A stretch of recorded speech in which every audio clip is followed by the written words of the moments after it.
Bienvenue sur Je suis comme toi, le podcast qui déculpabilise les femmes. Je suis Alexandra, coach de vie, mais avant tout, je suis une femme comme toi.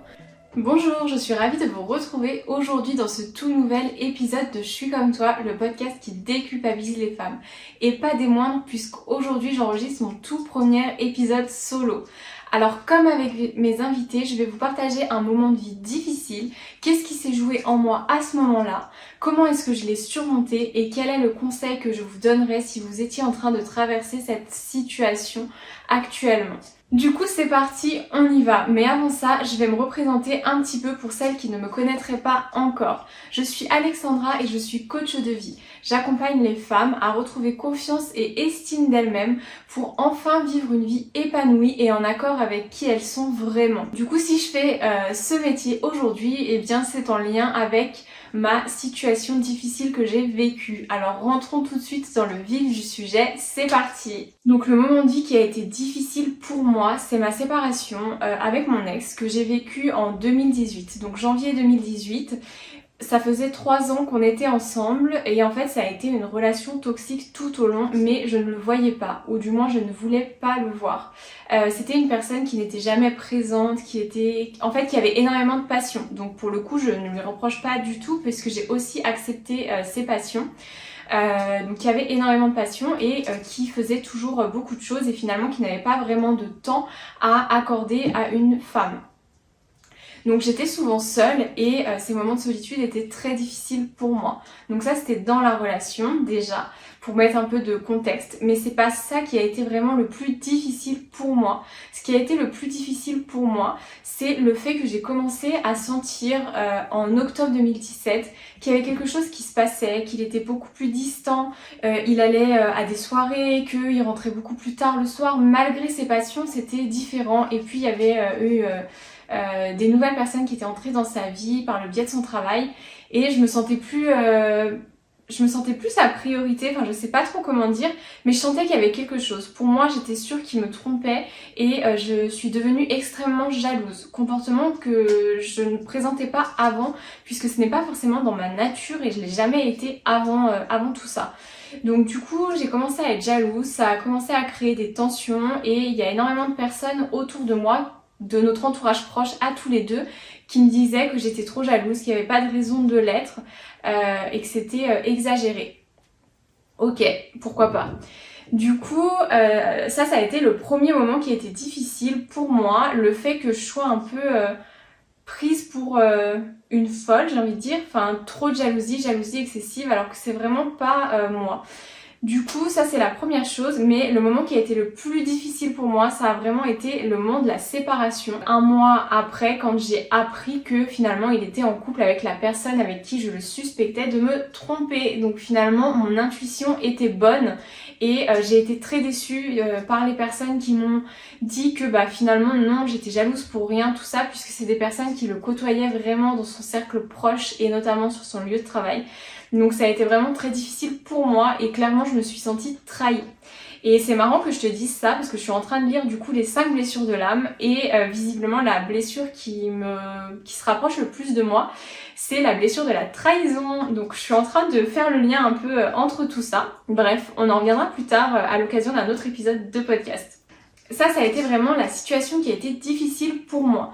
À ce moment-là, qu'est-ce qui se joue en moi? Beaucoup de colère, beaucoup de tristesse, beaucoup de rancœur, de la frustration. J'en voulais aux personnes autour de moi, j'en voulais à lui de m'avoir menti, parce que finalement je peux entendre qu'il soit plus bien avec moi et qu'il ait envie de changement, mais alors à ce moment-là, dis-le moi, on se sépare et voilà. Donc je ressentais vraiment beaucoup de colère, j'étais très énervée, très triste. Donc à ce moment-là, j'avais beaucoup de chance puisque finalement je suis retournée chez mes parents, donc j'étais très bien entourée. Mais ça a été très difficile du coup pour eux. Je vais aller tout de suite dans qu'est-ce que j'ai mis en place. Alors spoil alerte, moi ce que j'ai mis en place c'était pas du tout healthy et ça m'a vraiment pas aidé. Je vais te le partager quand même et ensuite je te partagerai ce que j'aurais dû faire, ce que j'aurais aimé savoir et que j'ai fait beaucoup plus tard finalement. Du coup, ce que moi j'ai fait, c'est éviter de passer un maximum de temps seule. Donc j'avais de la chance, je vivais chez mes parents. Une fois que je rentrais chez moi, j'étais jamais seule, j'étais tout le temps entourée, tout le temps avec eux. c'est de sortir un maximum. J'occupais le plus de mes soirées avec des amis, mes week-ends c'était des sorties tout le temps, sincèrement c'était jeudi, dimanche, j'étais dehors et je buvais énormément, je fumais alors que j'ai jamais fumé de ma vie et que c'est quelque chose qui me dégoûte aujourd'hui. Mais je fumais en soirée surtout, hein. Alors maman, si t'écoutes ce podcast, non, je n'étais pas accro à la cigarette, mais c'est vrai qu'en soirée, c'était peut-être pour faire comme tout le monde, mais voilà, je fumais énormément en soirée. Ça, je mangeais très mal, c'était malbouffe à gogo, McDo, resto, et puis au resto c'était pas la salade, hein, qu'on se le dise, c'était le burger avec les frites, tout ça. Je grignotais énormément, je ne cuisinais pas, donc malbouffe à foison, le gras, le sucre, tout ce qui va bien pour la tête. Je ne faisais pas de sport, aucun sport, donc vraiment pas d'activité physique, j'étais jamais en mouvement si ce n'est qu'au travail. Au travail aussi, du coup au travail je prenais énormément d'heures supplémentaires pour avoir le moins de temps vide à caser finalement. Je pense qu'on est pas mal, c'est les premières choses que j'ai fait pour me sortir de tout ça. Ah bah non, mais on a oublié le plus important. Du coup je me suis mise sur un site de rencontre, je me suis mise sur Adopte un mec. Mon Dieu, quelle horreur ce réseau, où est-on, dans quel monde vit-on pour mettre les gens dans un panier? C'est pas possible. Bref, ça c'était vraiment l'angoisse. Donc je me suis mise sur Adopte un mec parce que je me suis dit que ça allait être plus facile de l'oublier si je rencontrais du monde, si j'échangeais avec d'autres hommes. Ça n'a pas du tout fonctionné. Donc pendant 6-7 mois, j'ai fait tout ça. En fait, c'était pendant 2 ans même. Mais j'ai fait tout ça et au bout de 6 mois, donc après ma relation, je pleurais toujours énormément. Donc même au travail, mes employeurs à l'époque ont été très très compréhensifs. Et je pouvais m'isoler pour pleurer, pour prendre un peu de temps pour moi, me recentrer, tout ça. Mais c'était aussi à la maison, donc au bout de 6 mois ma mère a dit mais c'est pas possible, tu peux pas rester comme ça, tu dois vivre, tu dois être heureuse et là c'est pas le cas. Donc du coup elle m'a dit je te prends rendez-vous chez le psy, ça peut pas durer. Donc du coup j'ai été voir un psy et ça a été vraiment un pas vers la guérison puisque ça m'a permis de parler à une personne neutre qui ne connaissait ni lui ni moi, qui ne connaissait pas mon entourage et qui m'a permis de me donner un avis neutre, de prendre du recul aussi sur la situation, d'avoir un autre angle d'approche et de pouvoir voir les choses différemment. Mais ça m'a aussi permis de devenir une personne plus agréable dans mon quotidien puisque du coup quand je voyais mes amis finalement c'était comment ça va et là je commençais à me plaindre et là j'étais triste et là je pleurais ou si je me plaignais pas je disais ça va mais on voyait très bien que ça n'allait pas en fait, mon corps mentait. Et du coup, ça m'a vraiment permis d'être plus agréable puisque à l'extérieur, je ne parlais plus de ça. J'avais mon endroit en fait pour parler de ma situation, de ce qui s'était passé et c'était un peu mon échappatoire. Clairement, c'était mon échappatoire, mon temps pour moi. Donc ça a été le premier pas vers la guérison. Et le deuxième pas vers la guérison et donc les choses que j'aurais aimé mettre en place tout de suite finalement et que si tu vis cette situation, si tu te reconnais aujourd'hui dans cette situation, si actuellement tu vis une séparation, si actuellement tu te sens pas dans ton assiette, que tu es triste, en colère, alors c'est ces étapes que j'aurais aimé suivre à l'époque vraiment quand la séparation venait de se passer. La suite, ça a été 2 ans après finalement, puisque la suite c'était au Covid, confinement, donc mars 2020 si je dis pas de bêtises, et là finalement la vie nous a imposé une pause, et en fait cette pause elle a été ultra bénéfique pour moi. Du coup ça m'a permis de prendre plus de temps pour moi. Alors je travaillais toujours puisque je travaillais en pharmacie, mais je travaillais beaucoup moins parce qu'il y avait quand même beaucoup moins de monde, donc il pouvait m'arriver d'avoir 5 jours de repos de suite, puis travailler 2 jours, voilà. Donc j'avais énormément de temps pour moi et en fait une fois que je me suis retrouvée seule dans mon appartement, je me suis retrouvée face à moi-même et je me suis rendu compte que je me connaissais pas. Je savais pas qui j'étais, je savais pas ce que j'aimais, qu'est-ce que j'allais faire, qu'est-ce que j'allais manger. Tu vois, toutes ces questions que je me suis posées, alors j'exagère quand je dis qu'est-ce que je vais manger, bien sûr que je savais ce que j'aimais et au pire je me faisais des pâtes, mais du coup j'ai eu un peu toute une remise en question et je me suis dit et si c'était le moment de repartir à zéro. Et au même moment je suis tombée sur Chloé Bloom qui je crois a lancé son podcast à peu près à cette période ou peut-être août de l'année d'avant, mais je suis tombée sur ces podcasts et notamment sur le podcast des valeurs et ça a été le premier gros changement pour moi. Ça a été un premier gros changement parce que ça m'a permis de me rendre compte que je ne les connaissais pas, que ma vie n'était pas du tout alignée avec mes valeurs et que ma vie d'avant, que ma relation d'avant, ça ne me correspondait pas en fait, et que finalement c'était une bonne chose qui soit arrivée. Mais tu vois, ça je m'en suis rendu compte 2 ans après, parce que j'avais pas les bonnes clés. Mais pour te donner un exemple, dans ma relation d'avant, j'allais à la chasse, j'allais à la pêche, j'allais voir du rallye, et clairement en fait c'est pas des choses que j'aime et c'est pas des choses que je continue à faire aujourd'hui. Je le faisais par amour, je le faisais parce que si je voulais passer du temps avec la personne avec qui j'étais, c'était un des seuls moyens de pouvoir le faire, mais clairement c'était pas dans mes valeurs, pas du tout.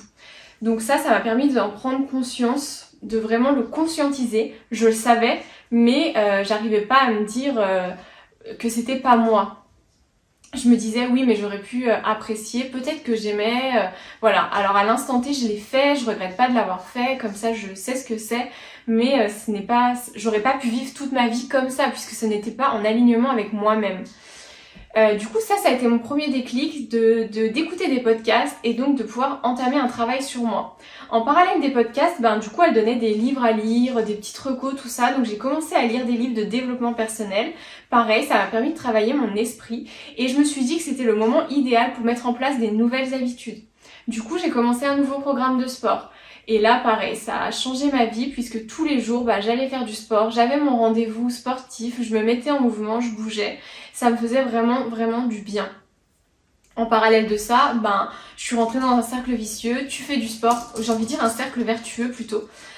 Tu fais du sport, t'as pas envie de mal manger. Du coup, je cuisinais, je me faisais des petits plats, je cherchais des recettes saines, je mangeais plus de légumes, je mangeais moins de viande. J'ai vraiment réussi à avoir un rythme de vie qui était plus sain pour moi, qui m'apportait des bonnes choses, des bons nutriments. Finalement, je nourrissais mon corps de bonnes choses. Et donc c'est là en fait que je veux te montrer la différence avec avant et ce que j'aurais pu faire avant. C'est que avant je nourrissais mon corps de choses malsaines pour moi. Alcool, cigarettes, malbouffe, soirée Netflix à foison, du coup on ajoute à ça du sucre, et aujourd'hui c'est plus podcast, livres, si je regarde la télé c'est plus des documentaires ou le journal pour m'informer, pour être au courant des nouvelles, des actualités, c'est sport, c'est nourriture beaucoup plus saine. Bien sûr on se fait toujours plaisir, mais les choses sont vraiment différentes et mon corps me remercie. Mais pas que mon corps en fait, mon mental aussi, parce que tout ça vient nourrir notre mental de bonnes choses, de bons nutriments, et donc ça va permettre de sécréter aussi les bonnes hormones. Du coup c'est vraiment ça qui a été game changer dans ma transformation, c'est cette période Covid, cette pause qui a été imposée mais qui finalement a été hyper bénéfique pour moi, puisque ça m'a aussi permis dans tout ça, dans ce cercle vertueux, de rencontrer Steve, une personne qui me correspond beaucoup plus, qui est vraiment alignée avec mes valeurs. Et je me rappelle au début quand on parlait, c'était vraiment en mode ah ouais mais toi aussi t'aimes ça, ah purée mais incroyable moi aussi, ah t'aimes pas ça mais trop drôle moi non plus. Et en fait c'est parce que l'univers m'a mis quelqu'un finalement qui connectait vraiment avec moi. Parce que maintenant je me connaissais vraiment, je savais vraiment qui j'étais, ce que je voulais et qu'est-ce que j'attendais. Et en fait tu vois c'est magique, ça arrive à toi quand t'es totalement aligné et que t'es ok dans ta vie. Et en fait si t'es pas ok, t'attireras que des personnes qui sont pas ok. Si je ne devais te donner que un conseil, c'est autorise-toi à te prendre une pause pour apprendre à te connaître.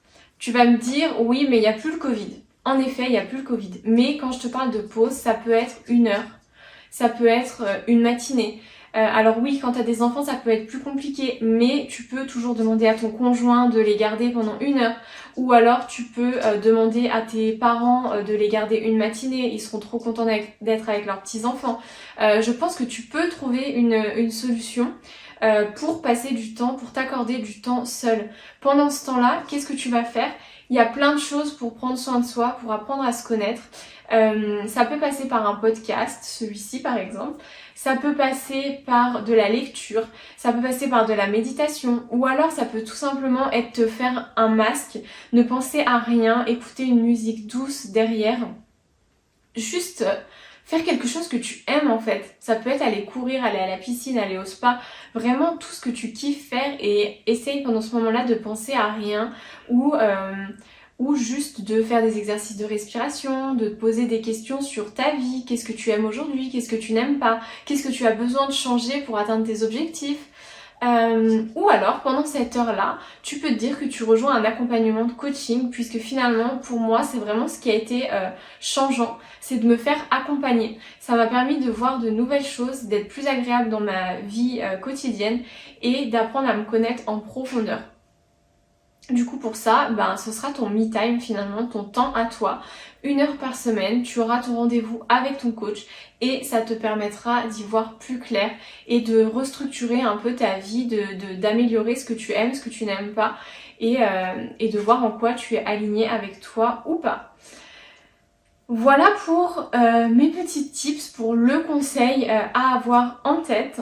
Du coup, c'était le dernier épisode de la saison 1 du podcast Je suis comme toi. Je suis trop contente d'avoir partagé tous ces épisodes avec vous et avec mes superbes invités. Je reviendrai là-dessus la semaine prochaine sur un épisode un peu teasing de la suite de ce qui va se passer. J'espère que cet épisode t'aura plu. En tout cas, n'hésite pas à m'envoyer un message sur Instagram pour me faire ton retour ou alors à laisser un petit commentaire juste en dessous ou 5 étoiles. Je serais ravie et ce serait hyper cool si tu as le temps de faire ça. Du coup, je te souhaite une très belle journée. Je te remercie de m'avoir écouté en entier et je te dis à très vite. Salut!